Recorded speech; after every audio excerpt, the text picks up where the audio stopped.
Nderuar shikues, përshëndetje. Përshëndetje dhe ju bashkëqytetarë dhe bashkëkandidatarë që na ndiqni nga jashtë Shqipërisë nëpërmjet portalit tashmë të njohur për ju dhe për ne, Elbasani News. Siç do të thënë, takohemi së bashku në emisionin Fol Shqip. Edhe në ditë të njëjtë, ky emision jepet në televizionin Skamba të Elbasanit, drejt për drejt mund të shikoni edhe në Facebook, sikurse edhe në median online Elbasani News. Të nesmen, për ata që nuk kanë mundësi ta shikojnë sot, jepet në orën 16 pasdite. Me mua, si gjithmonë, që në nisit të këtij emisioni, edhe besoj deri kur ta mbyllim këtë sezon në fund qershorit, shoku dhe miku i nderuar, profesori i Universitetit të Elbasanit, zoti Hektor Qiftja, pedagog i gazetarisë dhe gazetar njëkohësisht. Sonte kemi një mik të veçantë në emisionin tonë, sikur që kemi pasur personalitetet dhe intelektuale të shquar edhe në emisionet të tjera, por themi veçantë sepse është bashkëkandidatari ynë, është bashkëqytetari ynë, një emër tepër i nderuar, tepër i respektuar në mbar hapësirën shqiptare. Ai s'ka nevojë për prezantim, po unë për hir të rregullave që ka emisioni do ta bëj prezantimin, zoti Shkelzen Jetishi. Faleminderit. Mirë se u gjej. Ju thitni Shkelzeni. Po, në konfidencë edhe unë nxeni, do të them. Patjetër. Dashamirësit dhe shikuesit e shumt ju njohin prej vitesh. Ju njohin si këngëtar me shumë emër, një këngëtar virtuos. Por për një pjesë shikuesish që na ndjekin drejt për drejt, për te qenit këngëtar, kush është Zeni? Unë jam si që the Shkelzen Jetishi, Zeni, dhe mua më thrasin të gjithë Zeni, dhe kur shikoj ose dëgjoj që dikush po më thret Shkelzen, po më duket që më largon, si më thonë, se jam mësuar gjithmonë të më thonë. Hije konfidenca. Po. Jam i lindur në Gjakov, jam bashkëshort i Valbonës, babai i Korabit, Edonës dhe Ledionit të vogël. Tash familja ime është shtu edhe me nusën e Korabit dhe me mbesën time Noën, të cilët besoj që përna dëgjojnë sepse ju thash që do t'jemi live edhe për na shohin, i përshëndes nga këtu. Ne ju urojmë lumturi familjare. Faleminderit shumë. Urimin për këngën tuaj e kanë bërë prej vitesh shikuesit dhe do ta bëjnë vazhdimisht, sepse jo me kot jeni quajtur të paktën nga Elbasani, por edhe nga gjithë Shqipëria, bilbili i këngës kosovare. Faleminderit shumë, faleminderit për fjalët e bukura, për epitetin. Repertori juaj është shumë i zgjeruar, nuk di nga ta nis më parë, por gjëja që më pëlqen më tepër, një pjesë e repertorit tuaj është në sinkron me repertorin që kultivon Elbasani prej shekush e prej vitesh. Patjetër. Nuk e di, është ngjasimi i këngës gjakovare me Elbasanin, apo është kultivimi në zërin tuaj dhe veshin tuaj, bashkë me dëshirën për të kënduar këngë që pëlqejnë shumë në Elbasan dhe në Gjakov. Tashti secili këngëtar fillon këngën edhe fillon mas pari me idhujt që i ka dhe ata që i adhuron, ata që në fillim fillon dhe i imiton dhe i mëson këngët e tyre. Treva Elbasanit, po mund të them Shqipëria mesme ka qenë pika ime më e dashur në aspektin muzikor. Gjakova gjithmonë ka pas një lidhje, nuk fillon me mua, por ka fillu që në kohën e Qamilit vogël, të Ismet Pejes e Sat Bequrit, sepse dhe ata i kanë kultivu edhe në për koncertet, në për ahengjet të ndryshme familjare, në dasma, gjithmonë janë këndu këngët e Elbasanit, po mund them se edhe si ndërtim notash muzika Gjakovës ka një afërsi me Shqipnin e mesme dhe Elbasanin pikrisht. Po sa qështë këngët të madhit Jusuf Mëzyri, dhe më thonë unë i kom mësu edhe sa kam qenë si fëmijë mund të them deri sa kam fillu një hurit për origjinën e kam, ku më nuk që janë këngë gjakovar, për shumë Lish me Trëndafile, Zabel të erdha, ku ta di këto këngë. Dhe më thonë, pastaj u rritëm, fillu më aktivitetet dhe kanë qenë vëllezërit Zena, ata të cilët jemi inspiruar të drejtën me këngët e tyne. Dhe bashkëpunimi vazhdon me vëllezërit Zena. Patjetër, jemi edhe miq, mund të them jemi kolegë, jemi miq, Unë kam kënaqësinë dhe nderin se unë jam shumë më i ri se me dy edhe kur e kujtoj kur unë kam fillu dhe kum pato në televizion më ka duke ndër që unë takohem dhe është për mu kënaqësi kur i thash kolegë me diut sepse kam respekt veçantë për Demirin dhe për vëllezërit Zena, po ashtu edhe për Albert Afanin, për të gjithë Elbasanin. Duhet të them një gjë, nuk e di a kom thonë në një herë, por ka qenë viti 82-3 po më duket, edhe vozicit e Gjakovës vishin këtu dhe mershin transportonin madrën atë kohë komunizmit.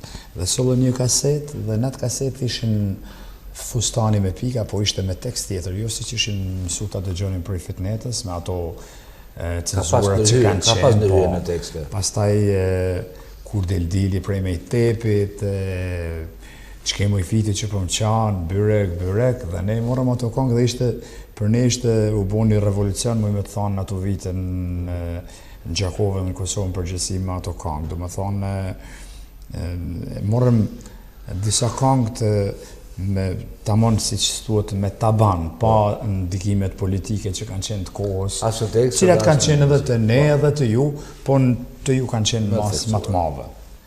Dhe ishte një periudhë shumë e madhe dhe në atë periudhë i realizuam unë me kolegun tim Zenel Dolin, ke qeshmi akishës Zeneli e pat këndu lis me lis, pëse më rrin ka që i vranum, edhe unë këndova që kemo i fiti që vëmë qanë. Dhe që kemo i fiti me të thonë drejtën për një mujë ditë, unë u bona hitën në Kosovë vitin 84. Dhe aty fillon obligimi, dashunia, përgjësia për qytetin e Elbasanit. Unë kom halat me thonë për Elbasanit, për ndoshta po doni me më pyet diçka sepse aty ndërlidhet ajo. Okej. Në gjykimin tim, unë jam njëri që fuz vete tek njerëzit që e konsumojnë muzikën, dhe si çdo konsumator i muzikës përpiqem të konsumoj muzikë të mirë. Po. Për këtë arsye jam një nga konsumatorët e muzikës suaj. Faleminderit. Sikur se dhe unë, se më harrova. Ajo që më ka munduar gjithkohës është që nëse cila do të ishin pyetjet, i kam pas thënë vetes dikur, nëse unë do të jem në një emision me Shkelzen Jetishi. Shkelzen Jetishi është bërë tashmë një fenomen, nuk është thjesht një këngëtar, është një fenomen. Është një fenomen i cili në gjeneratën e sotshme është duke e ruajtur këngën e Elbasanit, dhe jo vetëm duke e ruajtur, po dhe duke e përçuar këtë këngë të Elbasanit që në mungesë të Shkelzen Jetishit ne diskutoshim ose e shtrojmë pyetjet çdo të ndoste me këtë këngë. Këngët e bukura, folku ka nevojë, sidomos folku qytetar, ka nevojë jo vetëm të i regjistruar në nota dhe në tekste dhe për arkiva, po ka nevojë që të vazhdojë të përcillet. Dhe këtu dilema më e madhe që ne shikojmë si konsumator është që ky këngëtar im i preferuar, si do ta përcjelli? Do ta përcjelli duke bërë me moderne, duke i futur ndonjë hip hop apo ndonjë jazz, gjë që është bërë me muzikën e Isuf Myzyrit, do ta përcjell duke e kënduar ashtu siç është kënduar të paktën 100 vjet më parë, por kushtet nuk janë. Dhe Shkelzen Jetishi është njeriu që përveç aftësive të vokalit, por ka gjetur dhe të mesmen e artë se si të këndoj këngë të Isuf Myzyrit, të këndoj këngë të Isuf Myzyrit, pa rënë në atë vërtetësinë absolute manjake të para 100 viteve, por dhe duke mos e modernizuar këtë këngë në kuptimin e teprimit me modernizim, e teprimit me këto ritmet bashkohore dhe këto gjërat e tjera. Unë do të bëja një pyetje të radhës. Si keni vendosur që të ruani këtë lloj formati të këngës popullore? Kujtoj që para disa vitesh në Gjakovë, por dhe me duke dhe në Tiranë, ju keni pas një projekt të shkëlqyer bashkë me të ndjerin e Ibrahim Madhi dhe me Kastriot Tushën, por dhe me orkestrinën e jashtëzakonshme që ju keni atje në Kosovë, ku projekti konsistonte në të kënduarit e këngëve të Isuf Myzyrit, por me tekstin e tyre autentik. Po. Çuditërisht, projekti ose perceptimi i njerëzve ishte i jashtëzakonshëm. Njerëzit nuk u lodhën nga tekstet e gjata, nuk u lodhën nga ndonjë fjalë që mund mos e kuptonin për shkak të kohës, nga turkizmat. Që mund mos e kuptonin, po. Por e përjetuan njësoj. Si e gjeni këtë të mesme? Dhe si ndodh që tek ju kjo e mesme e të kënduarit të këngëve të Jusuf Myzyrit funksionon? Unë thash në fillim se jam rrit me këto këngë, pavarësisht se jam gjakovar, ne këndu edhe këngë. Në Gjakovë është qytet i çuditshëm në atë aspekt. E pranon, domethënë është një ndër qytetet në Kosovë që është të ndodhur më të madhe dhe kënga shkodrane, kënga Shqipërisë mesme, këngë të jugut, këngë të kurqare, domethënë kanë qenë gjithë ato shoqëni të muzikës popullore, por kanë pas edhe skofjarët që kanë këndu muzikë kurqare, muzikë të kohës, si këngë të Luan Zhegu, të Vaqezele, se ku ta diune, domethënë Gjakova ka një traditë për krahasim nga qytetet tjera. Nuk është e çuditshme sepse unë vi nga ai qytet, nga ata njerëz të cilët e kanë dashur atë muzikë dhe domosdoshmë rrit me atë popull me kërkesat e tyre. Sa i përket asaj që thot, unë gjithmonë kam qenë i thtar i rujtjes melodisë, i tekstit të këngës, por orkestrimi kom mendu që tjetë një qik jo me modernizm të teprum, po të ofrohet tek gjeneratat e reja, se kur flasim për shembull për incizimit me ndihmë të viteve 50-ta, kur janë bërë, që i ka bërë Hafsa Zyberi, Fitnet e Regja, ato janë të mira, janë krejt. Po, ndoshta gjeneratat e reja do të kemi kujdes se unë e kom preka gjeneratat dhe ju. Po fëmijët tanë, domethënë djali im 10 vjeç dhe më të ri, sa do ta pranojnë me atritëm të aty në shiritave se ta shkojnë ato në jemi shkon tu ajo pllaka që ka qenë e gramofonit përpara, domethënë atë unë mendoj që duhet të afrohet me një formë pak më moderne, me çdo kusht të urujtë originalitetin e asaj. Autenticiteti do të atë autorsinë, originalitetin e saj në tekst e në melodi. Ndërsa në orkestrim, kisha thënë që ndoshta ishte dashur të forcohet një grim, të marrë një trajtim pak tjetër me ke parasysh. Kjo dashuria ndoshta për Shqipërinë, unë mund të them diçka. Në kohën e komunizmit, për shembull, shumë këngë të Elbasanit që kanë ato ëmbëlsinë vet, më thënë të drejtën janë aq artistike saqë u është humb pak ajo ëmbëlsia, se janë me shumë aranzhmane, ato kanë vlerat e tyre absolutisht. Po, këndimi në formë pak më popullore, më taban që ndoshta ka bërë që njerëz ta ndëgjojnë pak më ndryshe, ka shumë variante, po janë këto variantet që unë mendoj i trajtimit këtyre këngëve. Nëse më lejon moderatori, unë do të vazhdoja edhe në një koment tjetër. Dhe lutem. Dhe në fakt koment dhe pyetje. Duhet të dal pak nga tema.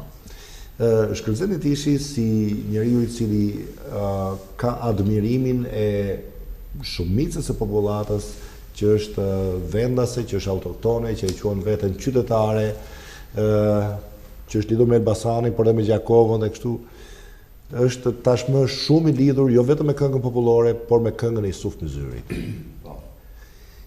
Kjo pjesë e punës suaj ka eklipsuar dhe ka bërë që njerëzit të mos bëjnë disa pyetje të thjeshta. Disa pyetje që bëhen gjithmonë, të tipit: kur ke filluar të këndosh për herë të parë? Të përgjigjem? Po. Datë nuk di, po është vërtet kjo rutinë që gjithë gazetarët e bojnë. Është pyetje klishe, por ne nuk i shpëtojmë dot. Po, jo. Unë kom filluar si çdo njeri në shkollën fillore, unë falenderoj mësuesin tim të muzikës, sepse pa të kriju, nuk u kujtohet viti i sot, ka qenë rreth 4-5, nështë kur fillojnë fëmijët që të krijohet shkori i shkollës, edhe mësuesja ime Liri Dobruna pa që asi dhe filloj me një përkrahje tjetër. Pastaj filluan festat e shkollës dhe përveç korit filluva të merresha edhe me këngën popullore. Dhe kur që di këngën e parë që e kam mësu, e pa ta mësu këngën nga shkumene më feju, ku di si fëmijat. Qa moshe i kishte? Shumica e njerëzve që merren me muzikë kaq të mirë. Jo, 50 vjeç, më fal. Në klasë 5 ose 6. Më falë. Shumica e njerëzve që merren me muzikë dhe performojnë muzikë kaq të mirë dhe kaq profesionale sa ju, kanë qejf të vënë dukje që le të themi një shkollë të mesme e kanë bërë shkollë të muzikës, të profesionale, apo një shkollë të lartë e kanë bërë shkollë profesionale. Juve keni një arsim formal në muzikë? Jo, kam filluar në shkollë të ulët të muzikës, se Gjakova ka pas shkollën e ulët. Okej. Tani ka edhe shkollën e mesme të muzikës pas luftës dhe ka dhënë shumë talent. Pa ta filluar. Pra keni bërë shkollën ulët të muzikës? Po e lash, e kom lanë me thonë të drejtën, dhe nuk kom kry në një shkollim kështu me thonë drejtën. Edhe në Kosovë, përveç shkollës ulët të muzikës, nuk ka pas ndonjë aktivitet tjetër, sikur të kjo që kanë qenë, përveç fakultetit dhe shkollës muzikës, ka qenë si ushqyte që i kanë kry ato. Po ka pas vatra kulture, po ka pas... Shkolla artistike ka patur. Bravo, ajo, jo liceu, si është qujt diçka... Shkolla mesme artistike. Ashtu po, një kurs, si me thonë, një trajtim. Tashti, një tjetër gjë që ndodh është që kur ju dëgjon juve, mundohesh që të gjesh me mend nga zëri juaj se keni patur ju një mentor. A keni patur mentor në muzikë? Idhull më ndonë, po, që jo, mentor, një koleg më të rritur me përvojë i cili të ka kritikuar gjithmonë. Përveç me siguri familjes tuaj. Po, jo, kom pas me për anën artistike sa i përket, unë gjithmonë jo marrë me udhëhecjen e orkestrit dhe tash është vllaznimin. Kem qenë edhe komshi, do të thonë kemi një diferencë 3 vjeçare, po i ka ra instrumente dhe si çdo vokal gjithmonë instrument ka nevojë për instrumentistin, sepse instrumentisti prapë është ma ngjarje me notat sepse i prek. Por në rastin tim kur nuk kom pasur në shkollë, dhe ke parasysh.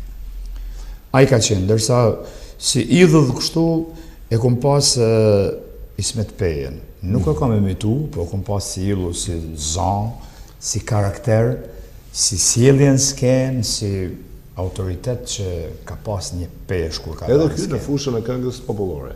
Po patjetër. I një gjenerate përpara jush. Ismet Peja tani ka 81 vit. Është shumë para meje. Ju vazhdoni e nderoni dhe... Patjetër. Biles në restoranin tim çdo ditë mund të them, vjen mëngjes pin kafen dhe bojmë muhabet bashk, bisedojmë.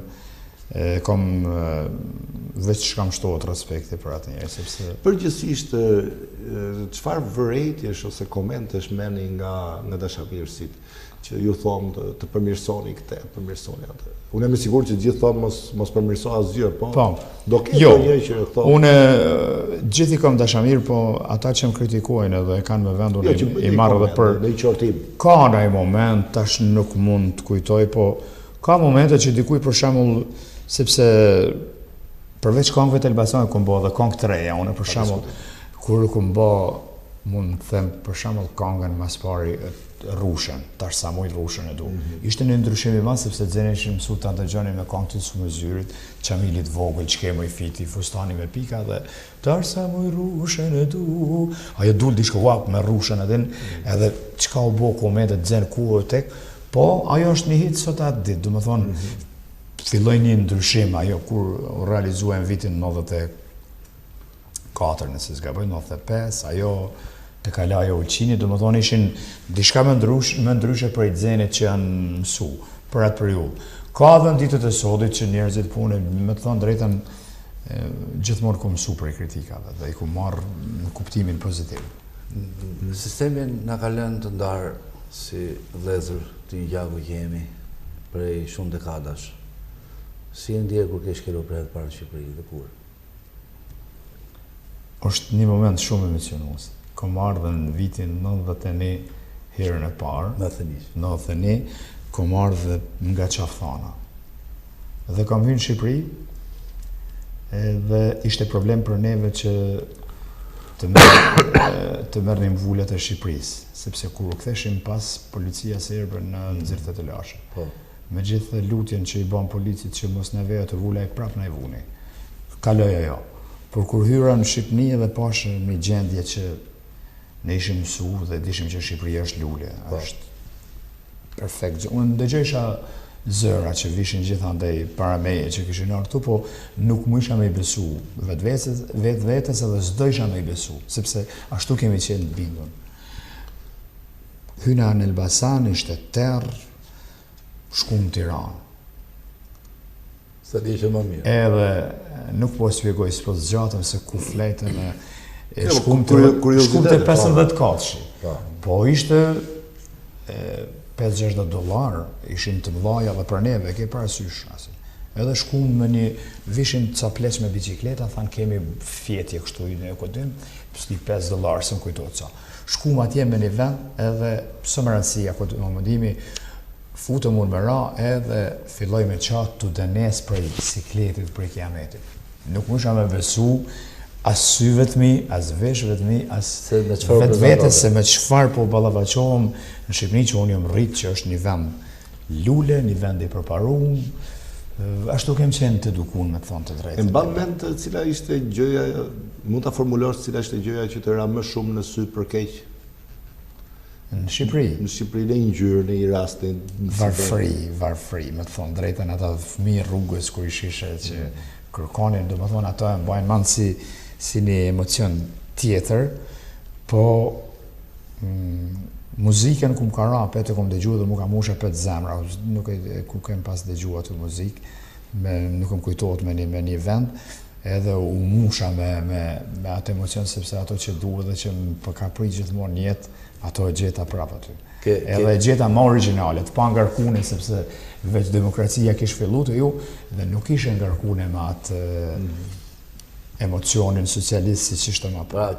Por në momentet caktune, tash po dalun pak në temë, kur e shoh se çka po ndodh muziku, unë prapë kisha kthyer atë periudhë, më të thonë drejtën ka njerë. Kur e shoh se çka ndodh, se ka marrë rrjedhë tjetër.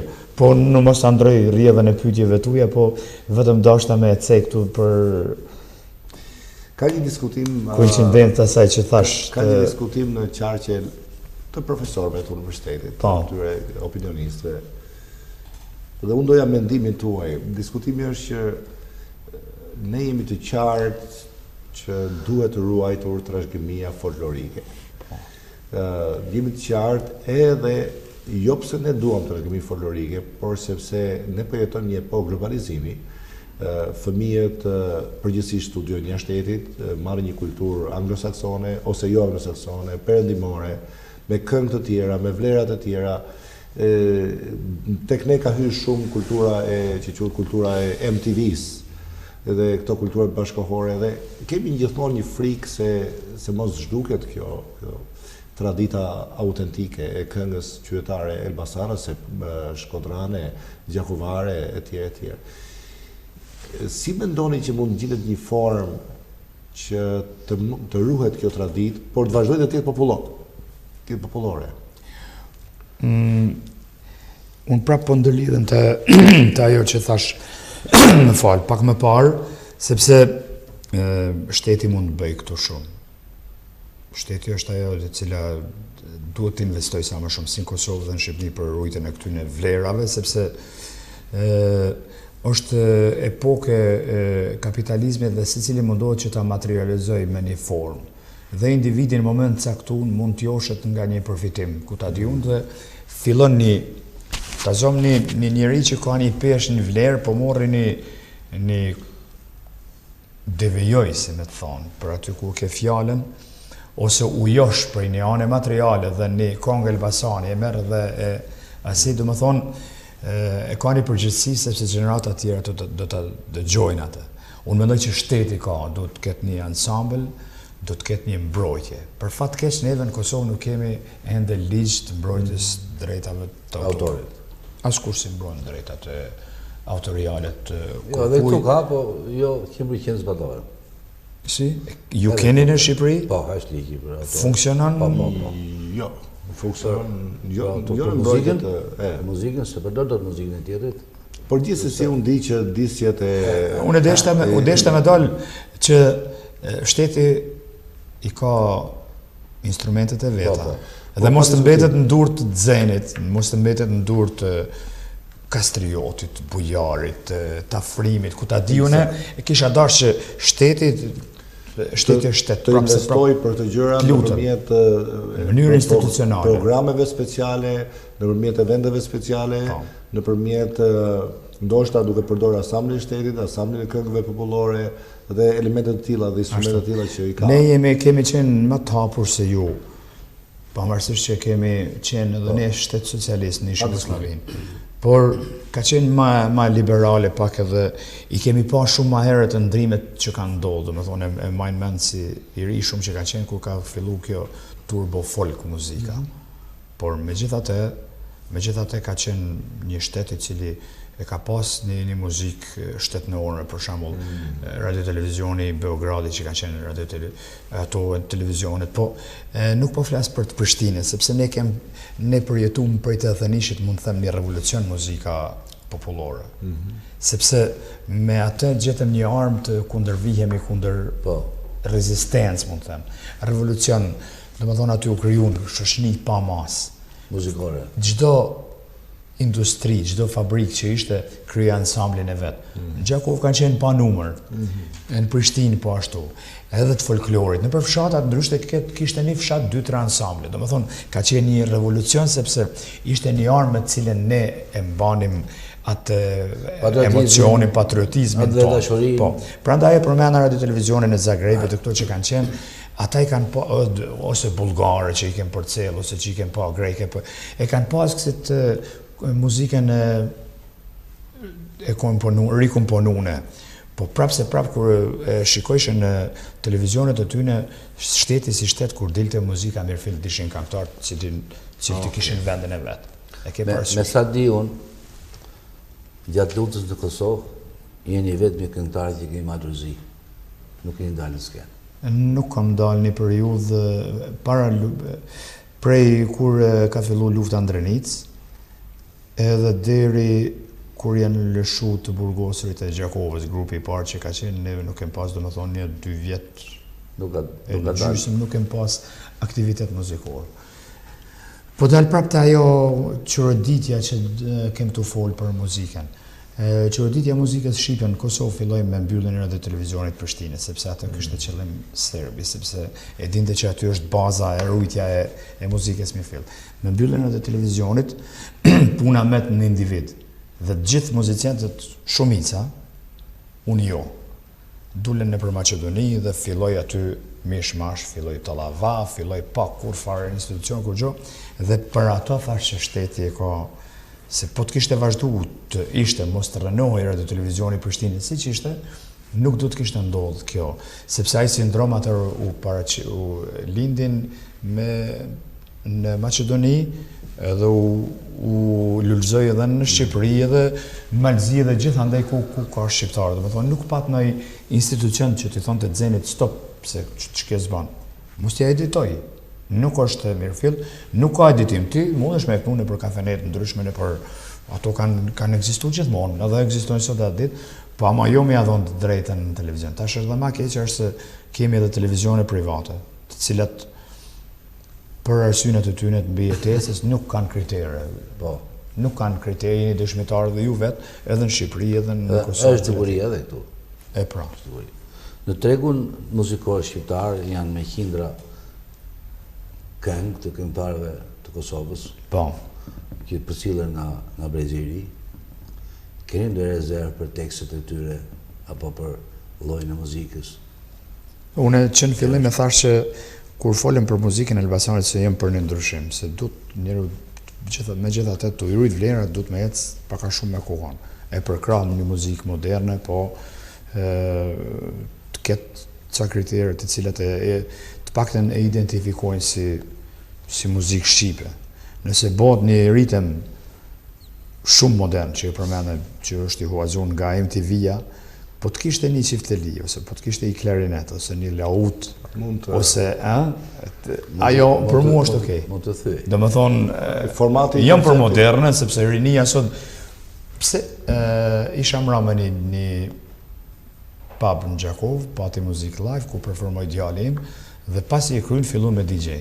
Dhe nuk ishte nevoj me në shumë muzikë anglisht, as spanjola, po ku ta di hite botnore. Gjitha shqip vlla, tu fillu prej Florit, Elvana Gjatës, bashkëpunimet që I ka pas Dani me një këngëtar të ri, Bujar Qamili me Mateusin, Mateus Frokun, Artiola, do më thonë, gjitha këngë që e qunë ambientin peshë, se thojnë, e ka kupton.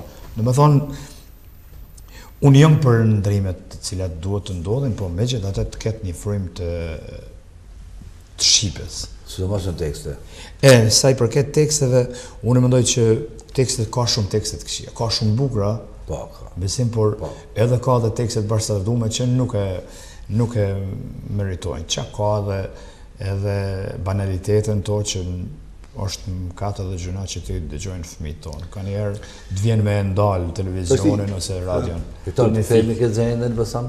Të bësh kaq I njohur dhe kaq bukur tingëllues, me zë kaq të mirë për Isuf Mezyrin, me siguri ka dash punë nga ana juaj. Sepse ne kemi përshtypjen gjithmonë që këngëtari është ai që del në skenë, po unë besoj që këngëtari është ai që kur del në skenë ka mbaruar performancën për shkak të punës që ka bërë me këngën dhe të gjitha. Për të arritur këtu ku jeni, mund të numëroni ndonjë për hir të bisedës, ndonjë sakrificë, ndonjë që ju është dashur të bëni, ndonjë lënie gjëje, keni lënë ndoshta familjen me orë për kushtimin. Me siguri se po. Shumë herë, shumë është dashur unë këtu falenderoj edhe bashkëshorten time, sepse bara më të madhe ajo ka pas për kujdesin ndaj fëmijëve, për rritjen e tyre, edukimin, shkollimin.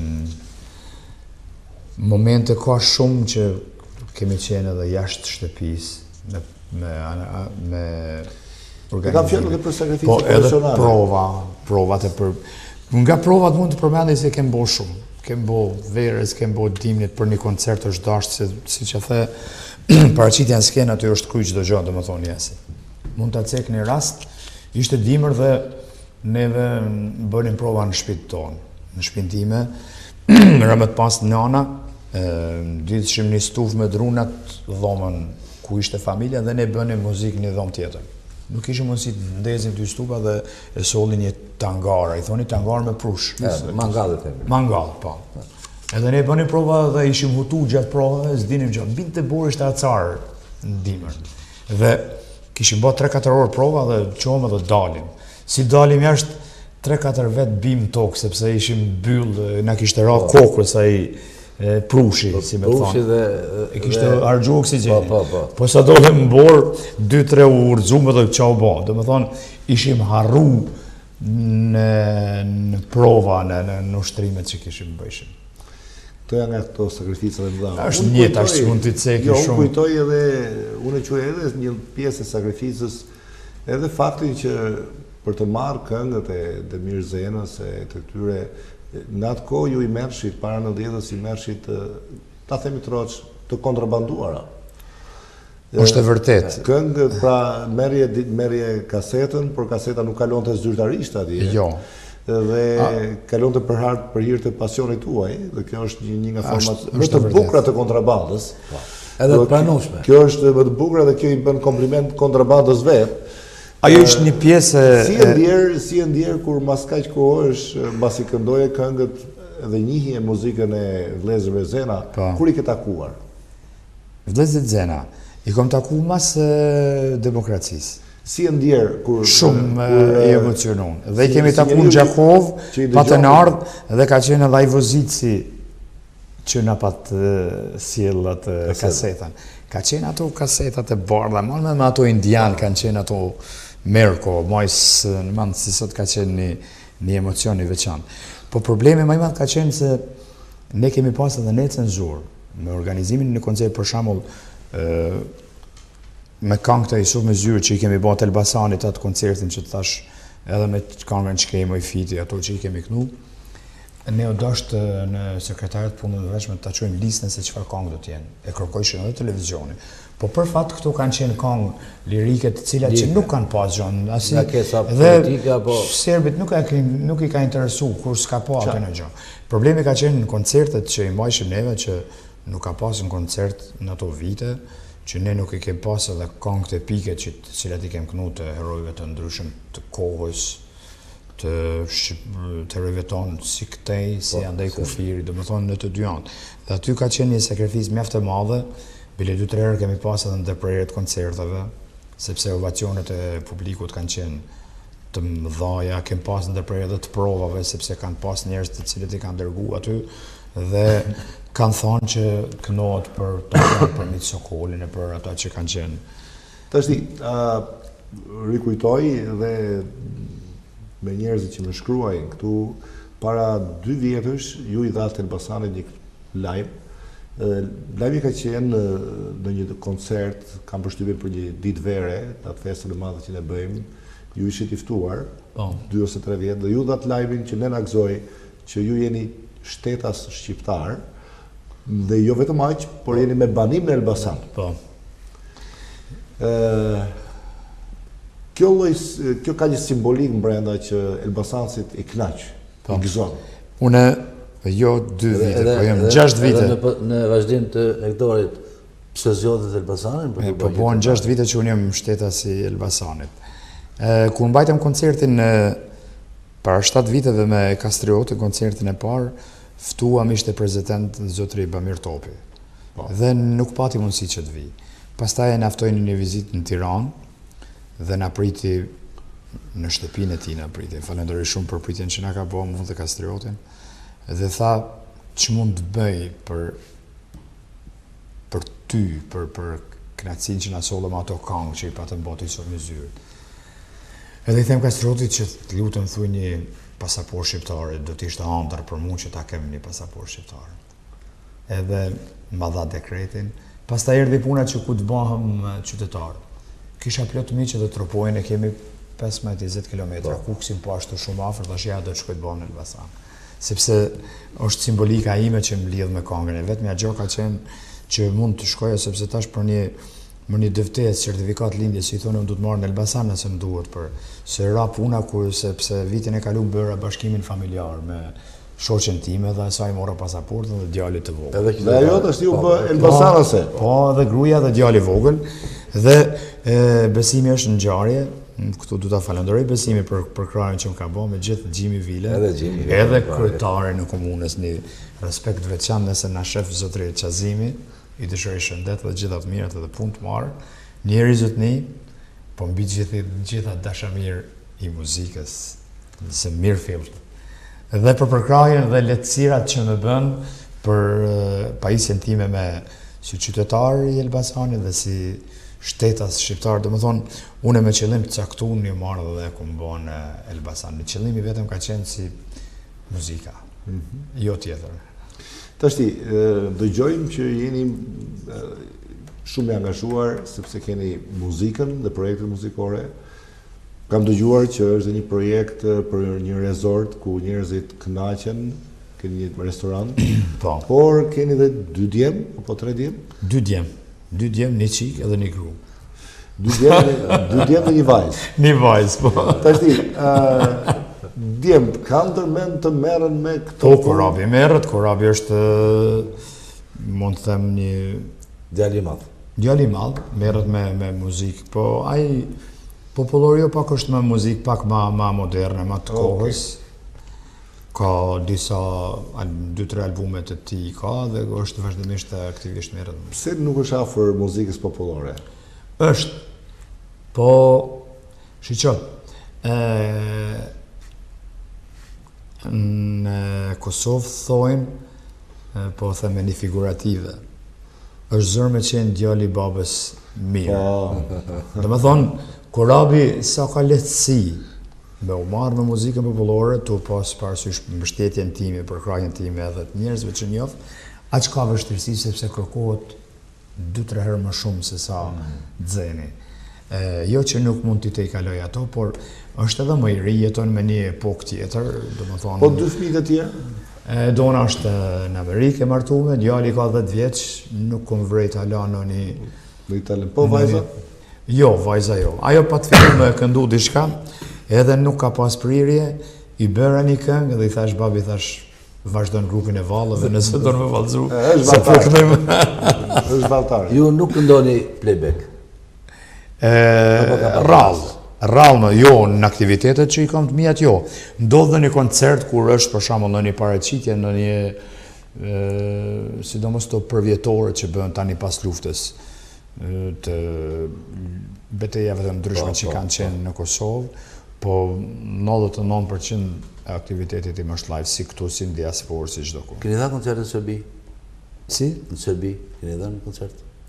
Nish Jugoslavin, po. Tani jo. Tani mas luftës as s'kam qenë atje hala. Nuk e qenë. Kom pas kërkesë, mjaft më shku në Bujanovës për shevë, nuk kam shku. Arsyeja vetëm ka qenë sepse s'kam dashur të ballafaqohem në kufi me policinë serbe. E di që edhe janë shqiptar, ka pjesëtar të komunitetit shqiptar aty në atë kufi, po më thon drejtën nuk kam shku. Nuk kam udhëtuar se ka shumë që udhëtojnë që vinë sidomos bashkëdhëtar se rruga më e lehtë, mos më Iraka, Kroacia, po më shku në Itali, me hyp në tragjet është më shkurt është nëpër Serbi, po s'kam shku. E flet serbisht? Po, flas patjetër. Flet serbisht. Po, flas se kom mësuar në shkollën që nga klasa 4 ti besim. Jeni shumë kërkuar në diasporë. Po. Si këngëtar. Po. Kam mjaft aktivitet sepse ka shumë bashkëdhëtar atje tonë dhe pëlqejnë muzikën time. Unë aktivitetin atje kom kryesisht në muajt e pranverës, mars, prill, maj, pastaj fillojmë këtu ose tetor, nëntor dhe dhëtor. Ju ndjeni herë keq në skem? Atje? Jam ndje keq që... Qoftë atje, qoftë këtu? Për arsye ndryshme. Emocionet kanë qenë në kulm kur kom dalë herën e parë në Gjermani. E ke parasysh 86. Në vitin 86, do me thonë, lëvizjet kanë qenë shumë të vogla në atë periudhë dhe të kanë qenë të cenzuruara. Dhe nuk i harroj kur ato emocionet që gjithë salla qajshin. Për koncertin që dhamat natë ishim me shoqërinë nga një Tërbeshë, unë Zëneli me orkestrin që jemi sot. Po, tashti emocionet me diasporën jemi më të afër, shkojmë më shpesh, vinë më shpesh. Nuk janë ato emocione, po ka edhe emocionet të veçanta sepse pavarësisht ata njerëz që punojnë dhe gjithë punën e tyre që ka bojnë ata mendojnë për njerëzit që kanë këtu dhe gjitha këta. Të është dashur në herë të këndosh atëherë kur s'ka kënduar do të zemra? Është dasht rrallë. Kam pas raste shpesh që jam ballavaçuar me njerëz që i kam thonë nuk e këndoj. Mos më i thonë marram nuk du me këndu, i kam thonë nuk e këndoj sepse nuk e di, kam thonë. Ka raste sepse kur u mbyll televizioni, përrova me të thonë që u infektun, si me thonë, edhe në diaspora u infektu shumë me këtë sindromin e tallavas, ta di unë kësaj muzikës jo të dëshiruar, jo të mirëfillt. Duhet kesh plane për të ardhmen, me siguri. Flas planet për Isuf me zyrin dhe këngën popullore. Po, sot u takova unë, sot erdha rastisht në Tiranë, kisha një punë, jo. Në Tiranë erdha me punë, por rastisht erdha në Elbasan, u dëgjova me mikun tim Gjimin dhe me Besimin dhe u ftova dhe u falenderoj për ftesën që më bat këtu. Dhe po bisedonim gjatë kohës sa erdha në Elbasan këtu për një koncert recital që të bëhet në Pallatin e Kongreseve, që unë nuk e kom bë para 3 javë isha në mysafir tek Bujar Qamili. U prezantova me 2 këngë dhe një duet me Bujarin. Kalum bukur, më priten mirë. Po unë patjetër duhet të bëj një recital që kam si peng, si me të thonë, të jetës time, të karrierës time, dhe domosdoshmërisht ai recitali imi do të jetë edhe me këngë të përbane prej këngëve të Elbasanit të Isuf me zyrin. Është i largët si projekt? Unë po bisedonim me Gjimin për shkak të angazhimeve, sepse është projekt mjaft serioz dhe nuk mendoj që këtë vit na premton ku ose ne mendojmë ka tetor nëndori, por nuk besoj, jo. Do të mbetet patjetër pranë. Dhe me siguri do dalë një gjë pafundësisht. Po mendojmë që të jetë diçka veçantë, me një formë ndryshe, me një koncept më ndryshe, të jetë diçka krejt, masi u bon kaq vite që se kam pas kërkesa edhe mjaft për realizimin e atij projekti, po masi se kam bëhen do të jem shumë serioz në atë punë dhe po duhet që mos jetë koha ta bëj me nguti, po të bëhet ngadalë për të dalë diçka të veçantë. Ndër pyetjet e fundit, nëse më lejon moderatori ose ndër memoraçet që kam është ndër atë korpusin e madh të ustaj sufit. Keni ndonjë varg që keni veçanërisht qef ose grup vargjesh të këngëve? Një lilisht me trëndafile, është si komplet si këngë, si varg, si Çfarë i që pëlqen e identifikon fix Elbasanin. Do më thonë, si ta kënoj atë këngë, më duket që Kalan qytet, ato lulishten, Namazgjan, portën e Kalas, bile i ditë të kujtohet, besim donim të bënim një fotografi të porta e Kalas. Po ishin do ustallar një kamion ishte aty, situ në kamion, po na pengonte. Edhe u desh ta presim derisa të ikaj që të na liron të atë pamjen aty. Do më thonë, ju marrë gjitha i kompleks, që thojnë me dorë, Namazgjan, portën e Kalas, këto, do më thonë, ato figurative që i kanë në përkang të Isuf Mizyri. Ku do që lëvizni, përdori pasaportën e Shqipërisë apo të Kosovës? Edhe njerë? Ku do që shkoni? Po. Përdori pasaportën e Shqipërisë apo të Kosovës? Jo, e përdor të Kosovës që ta ruaj këtë të Shqipërisë që mos ta mbush me vula që mos t'i qes të lashe dhe ofiqarve që... Po dhe se është pasaportë e bukur. Për mua është ma bukur në botë. Dhe emocioni im, pavarësisht që mu më ka një mu shumë, se nuk kam nevojë me marrë vizë, do më thonë, në vendet e Bashkimit Evropian, po tani po shijoj atë kënaqësinë që ta jep, po emocioni ka qenë se ta kem një pasaportë shqiptare. Dhe unë, për çdo kosovare ka ëndër. Që ta ketë një pasaportë e ka ëndër të jetës. Hektori të pyeti kur ke fillu për herë të parë të këndosh. Po. Unë do të bëj pyetje varësisht të tillë, se bëhen pyetje të tilla. Mbaj mend sa është repertori jot? Sa këngë? Besim nuk e di për zotë. Si ke Jo, ne nuk ku mbajt ndaj shënim, po. Mbajnë sekretarë. Shumë ka. Sekretar. Sekretar. Nuk e di duke se jam minutët e fundit. Unë mendoj që ishte kënaqësi dhe shpresoj ti marrë premtimin që do vi prap në studio. Unë faleminderit shumë, unë erdha sot për Tiranë dhe po mbylli këtë ditë me këtë kënaqësi që më dha që t'jem këtu dhe t'jem edhe me bashkëqytetarët e mi që po na përcjellin. Nuk të ta mbyll këtu. Jo, si emision mendova me këto momente. Unë faleminderit. Producenti që na ndjek nga regjia ka çuar mesazh. Po.